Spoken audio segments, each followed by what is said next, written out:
Dua penjamret di Bandar Lampung babak belur dihakimi massa.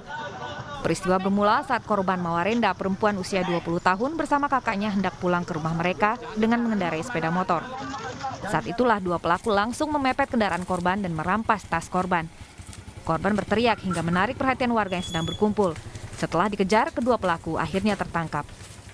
Antisipasi memang jambret segala macam, patroli langsung ke sana dan bersama Pak RT nih, Pak RT 03 Kemiling Raya ini melakukan penangkapan terhadap pelaku dan alhamdulillah keduanya bisa kita amankan di Polsek yang sekarang sedang kita lakukan pemeriksaan. Polisi menyita barang bukti 1 unit sepeda motor yang dikendarai pelaku, tas dan ponsel milik korban. Pelaku terancam hukuman hingga 7 tahun penjara. Dari Bandar Lampung, Andreas Afandi, iNews melaporkan. Pemirsa, tembok benteng Keraton Kartasura di Kampung Krapyak Lor, Sukoharjo dijebol oleh warga. Warga mengaku tidak tahu jika tembok itu merupakan cagar budaya.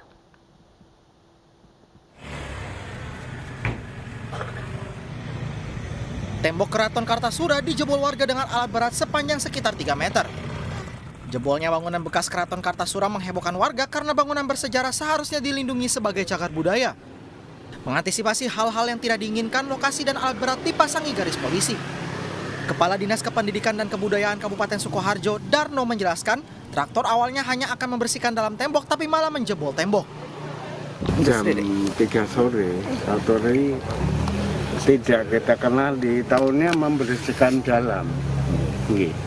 Dalam membersihkan dalam, ternyata ada bobol ini. Ini jadi masalah. Berarti kalau membersihkan dalam aja boleh ya Pak ya sebetulnya? Boleh lah, ini Mbak milih gimana? Jebolnya tembok keraton sangat disayangkan pihak Keraton Solo. Ketua Eksekutif Lembaga Dewan Adat LDA Keraton Solo KPH Edi Wirabumi menyebut tindakan sebagai perusakan situs cagar budaya. Ironisnya aksi perusakan situs bersejarah keraton sudah terjadi beberapa kali. Mau punya SHM rangkap 10 pun tidak ada alasan untuk melakukan perusakan terhadap cagar budaya. Jadi itu bukan excuse, bukan alasan pembenar untuk melakukan perusakan. Apakah sudah pernah ada kasus serupa? Sudah pernah. Saya termasuk salah satu pelaku yang melaporkan beberapa perusakan, tapi tidak mendapatkan penanganan yang mestinya. Pihak keraton berharap kasus ditangani dengan baik sebagai upaya menjaga kelestarian cagar budaya. Dari Solo, Jawa Tengah, Septiantoro, iNews melaporkan. Pembangunan bandar udara baru di Kabupaten Nabire, Papua bernilai 850 miliar rupiah terancam mangkrak. Pasalnya pada tahun anggaran 2022 tidak ada alokasi dana untuk kelanjutan pembangunan bandara yang diharapkan dapat meningkatkan konektivitas dan membantu aksesibilitas transportasi logistik di Provinsi Papua.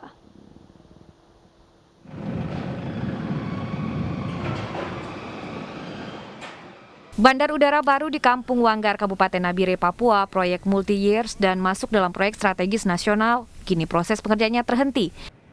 Proyek strategis nasional yang menelan anggaran APBN senilai 850 miliar rupiah merupakan salah satu proyek multi-years yang hingga kini belum selesai dikerjakan.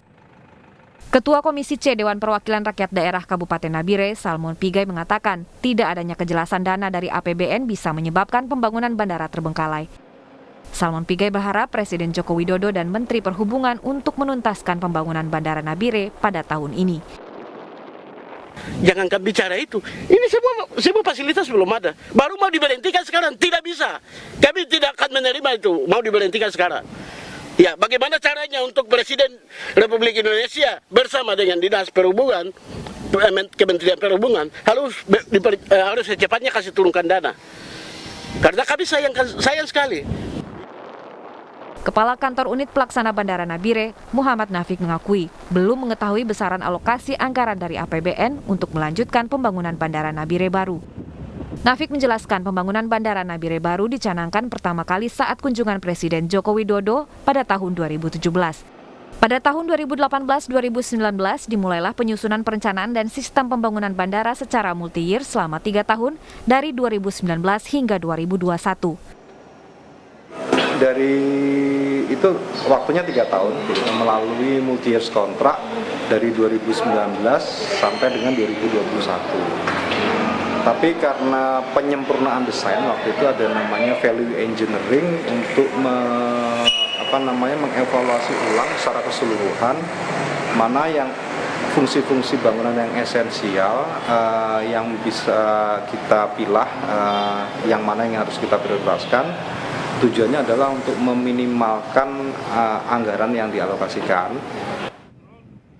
Nafik menambahkan progres pembangunan Bandara Nabire Baru sesuai dengan kontrak berakhir pada Desember 2021.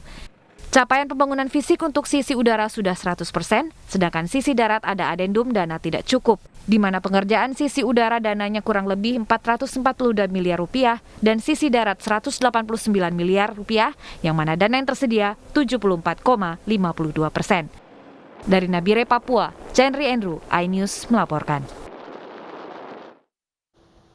Pemirsa, memperingati Hari Kartini, 7.000 perempuan pekerja di bawah naungan Bank Rakyat Indonesia Group dan nasabah menghadiri acara Women Wonderful and Magnificent 2022 di Sentul, Jawa Barat. Acara yang digelar setiap tahunnya ini untuk mengapresiasi para serikandi BUMN yang punya peranan penting.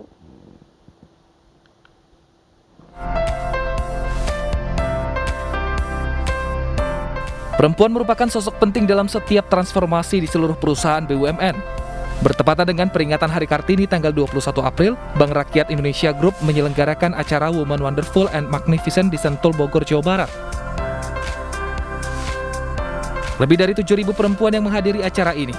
Mereka terdiri dari 5.000 account officer mekar dari PNM, 1.000 nasabah mekar PNM, 500 mantri BRI, dan 500 penaksir dari PT Pegadaian.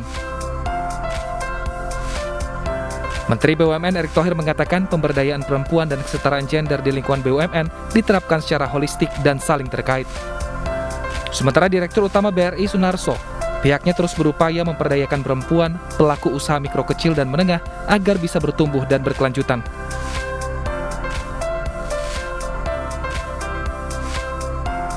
Tapi ini policy dari kementerian bahwa harus tercapai 25% pimpinan wanita di BUMN itu sesuai dengan targetnya di tahun 2023. Maka kemudian kita bikin program Brigade Madani timnya, kemudian kita bikin Brigade Madani itu BRI, Pegadaian dan Permodalan Nasional Madani itu timnya. Tapi kemudian perilakunya itu tetap akhlak. Yang kemudian diterjemahkan tadi ada program serbu itu untuk menyebut bola, mengajari masyarakat, mendampingi masyarakat. Dalam acara Women Wonderful and Magnificent tahun ini, diisi oleh perempuan-perempuan tangguh dan menginspirasi. Acara juga dihadiri oleh brand ambassador BRI Group, Cinta Laura. Tim Liputan iNews melaporkan. PT Digital Vision Nusantara atau Kevision yang berada di bawah naungan PT MNC Vision Networks Tbk merayakan ulang tahunnya yang ke-8. Berdiri sejak 2014 lalu, Kevision menargetkan dapat mencapai 10 juta pelanggan tahun 2022 ini.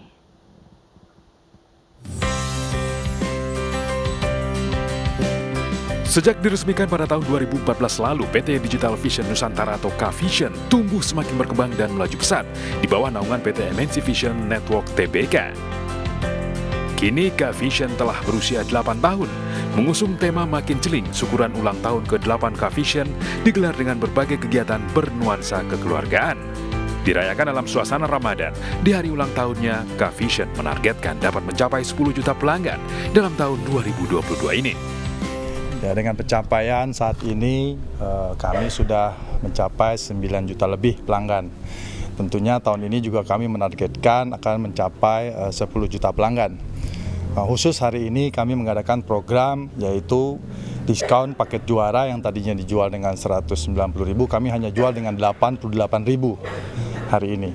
Dan juga kami memberikan tayangan-tayangan yang menarik, yaitu seperti ada MotoGP, ada badminton, ada sepak bola, dan juga banyak lagi seperti film dan tayangan anak yang sangat menarik.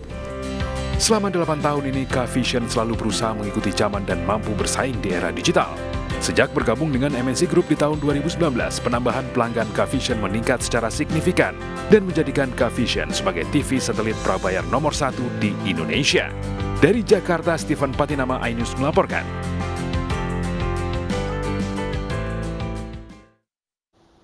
Pemirsa, ingin kuliner malam di Kota Pelajar? Sate Monster di daerah Gondokusuman bisa jadi pilihan. Tidak hanya menyajikan beragam sate, para pengunjung juga bisa menikmati tongseng dan tengkleng. Penasaran? Ini dia liputannya untuk Anda.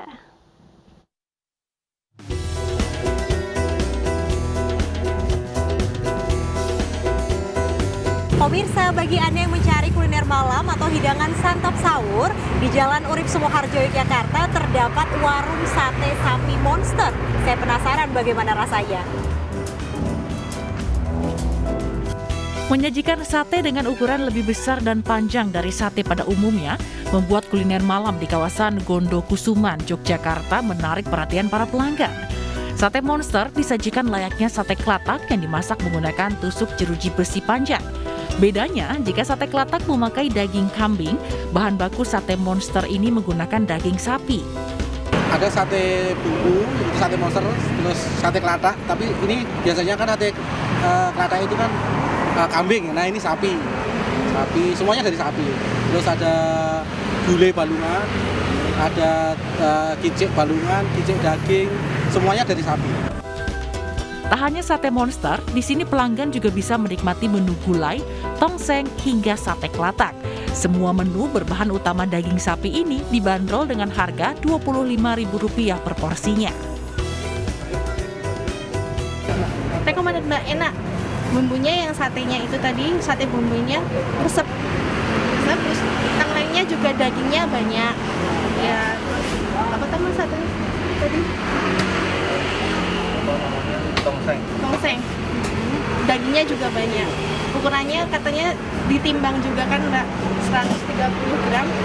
Semuanya sama. Dagingnya dari semuanya sama. Buka mulai pukul 10 malam hingga pukul 4 pagi membuat tempat ini menjadi salah satu destinasi kuliner malam, bahkan pilihan tempat sahur di bulan Ramadan. Selain bisa makan di tempat, para pelanggan juga bisa pesan untuk dibawa pulang.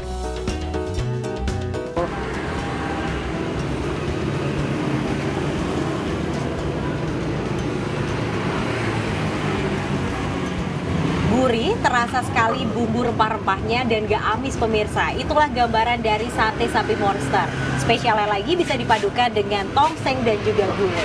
Saya mau lanjut lagi makannya. Dari Yogyakarta, Anissa Rizkia, Fadli Kusnerto, iNews melaporkan.